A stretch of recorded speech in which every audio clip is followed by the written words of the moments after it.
నిన్న పేజర్లు నేడు వాకీటాకీలు లెబనాన్లో మళ్ళీ పేలుళ్ళు ఇళ్లలో గృహోపకరణాల విస్ఫోటం 14 మంది దుర్మరణం 450 మంది గాయాలు దాడి జరిపింది ఎవరు అన్ని వేళ్ళు ఇజ్రాయెల్ వైపే ఇజ్రాయెల్ మూల్యం చెల్లించక తప్పదు ఇరాన్ ప్రతీకారం తీర్చుకుంటాం హిజ్బుల్లా ఉగ్రవాద సంస్థ పేజర్లలో లిథియం అయాన్తో పాటు పిఈటిఎన్ పేలుడు పదార్థం వినియోగం పేజర్ మైక్రోచిప్లో పిఈటిఎన్ ఆనవాళ్ళు మొసాద్ ఎక్కువగా వాడేది పిఈటిఎనే పేజర్లను తయారు చేసిన తైవాన్ కంపెనీ పేలులకు 10 సెకండ్ల ముందు బల్క్ సందేశాలు చదివే క్రమంలో హిజ్బుల్లా వర్గాలకు గాయాలు ఒక కంట్రీని కోల్పోయిన ఇరాన్ రాయబారి అంటూ ఒకరిని చూస్తూ ఉన్నాం సో అర్థమైంది కదా ఏ విధంగా ఆ టెక్నాలజీని వాడుకొని ఏ విధమైనటువంటి దాడులు చేస్తూ ఉన్నారో ఇదంతా కూడా సైబర్ యుద్ధాల కిందికి వస్తాయి అంటే మన మొబైల్ ఫోన్లు ఆపరేట్ చేసినప్పుడు కూడా మొబైల్ ఫోన్లో ఒక మెసేజ్ ఓపెన్ చేస్తే ఒక్కటేసారి బలంగా పేలేటువంటి అవకాశంగా కనబడతా ఉంది సో ఆ టెక్నాలజీని ఇజ్రాయెల్ తయారు చేసిందని చెప్పేసి చాలా స్పష్టంగా ఎందుకంటే ఈ ప్రపంచంలో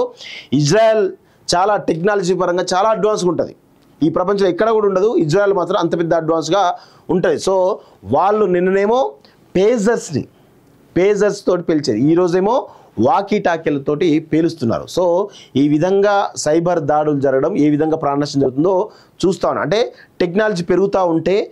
ఆ అనర్థాలు ఏ విధంగా పెరుగుతున్నాయో ఒక్కసారి మనం దీనిలో చూస్తే క్లియర్గా తెలిసిపోతుంది సో పేజర్ల విస్ఫోటనాలతో కల్లోలంగా మారిన లెబనాన్లో మరోమారు ఏకకాలంలో పేలులు సంభవించాయి బుధవారం సాయంత్రం 5 గంటల సమయంలో వాకీటాకీలు పేలిపోయాయి ఈ పరికరాలన్నీ 5-6 నెలల ముందు కొనుగోలు చేసినవే మంగళవారం నాటి ఘటనలో మృతి చెందిన హిజ్బుల్లా నేతల అంత్యక్రియల్లో కూడా పేలులు సంభవించాయి లెబనాన్ వ్యాప్తంగా జరిగిన వాకీటాకీ విస్ఫోటనాల్లో 14 మంది మరణించారని చెప్పేసి చాలా స్పష్టంగా తెలుస్తూ ఉంది 300 మంది తీవ్రంగా గాయపడ్డారు లెబనాన్ కాలమానం ప్రకారం బుధవారం సాయంత్రం 5 గంటల సమయంలో ఏకకాలంలో బీరూట్ సహా దక్షిణ లెబనాన్ వరకు పేలులు సంభవించాయి దక్షిణ లెబనాన్లోని దహియా మౌంట్ లెబనాన్ సిడాన్ మార్జ్ ఆయున్ అల్ అజియా అని వీటి తీవ్రత ఎక్కువగా ఉందని లెబనాన్ ఇరాన్ మీడియా సంస్థలు ప్రకటించాయి కొన్ని చోట్ల వాకీటాకీలు నడుముకు పెట్టుకొని ద్విచక్ర వాహనంపై వెళ్తున్న వారు పేలుల దాటికి చూస్తుండగానే అగ్నికి ఆహుతయ్యారని మరికొందరు మృతదేహాలు గుర్తించడం కూడా వీల్లేని విధంగా కాలిపోయారని లెబనాన్ నేషనల్ న్యూస్ ఏజెన్సీ తెలిపింది ట్రాకింగ్కు దొరకద్దని అంటే జనరల్గా ఫోన్లు వాడితే ఏమైందంటే ట్రాకింగ్ చేయడానికి అవకాశం ఉంటుంది కానీ ప్రస్తుతం వాళ్ళు ఆ ట్రాకింగ్ చేస్తున్నారు అనుమానంతో హిజ్బుల్లా ఉగ్రవాదులు ఎవరుతున్నారో వాళ్ళు పేజర్లు వాడడం ఇలా ఈ విధంగా అనేక రకాల కొత్తగా పాత వాటిని వాడడం జరుగుతూ ఉంది సో ఇజ్రాయెల్ నిఘా వర్గాలు mobile phone cell tower signal tracking ట్యాపింగ్లతో పలువురు హిజ్బుల్లా నేతలు మట్టుపెట్టారు దీంతో హిజ్బుల్లా సెల్ ఫోన్లను కాకుండా పేజర్లు వాకీటాకీలపై ఆధారపడింది గత ఏడాది అక్టోబర్ 7న ఇజ్రాయెల్పై హమాస్ దాడి తర్వాత పేజర్ల వినియోగాన్ని మరింతగా పెంచాయి ఈ ఏడాది ఆరంభంలో తైవాన్కు చెందిన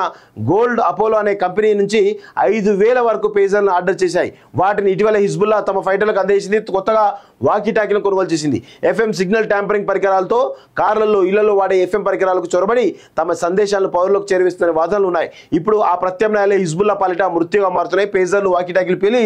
మరణాలు సంభవిస్తున్నాయి సో పేలుడు అంటే వాళ్ళు ఏ టెక్నాలజీ కూడా వాడకుండా చేస్తూ ఉన్నారు సో మొత్తానికైతే హిజ్బుల్లా ఉగ్రవాద సంస్థకి కొంత బుద్ధి చెప్తున్నట్టే తెలుస్తూ ఉంది మరి విపరీతంగా కూడా ఉంటే కూడా ప్రమాదకరమే ఇలాంటి ఈ టెక్నాలజీ వల్ల చాలా వరకు ఇటు మొబైల్ ఫోన్లు వాడలేని పరిస్థితి పేజర్లు వాడలేని పరిస్థితి అదేవిధంగా కనీసం వాకీటాకీలు కూడా వాడలేని పరిస్థితికి వచ్చేసింది సో టెక్నాలజీ ఆ విధంగా పెరిగి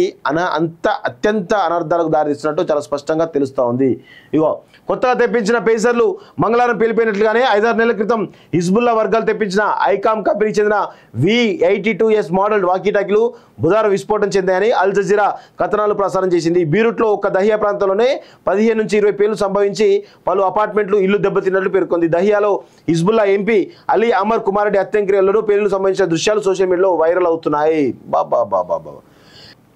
సో మొత్తానికైతే పేజర్లు వాకీటాకీలు అన్నీ కూడా ఇదే పరిస్థితి కనబడతా ఉంది సో జాగ్రత్తగా ఉండండి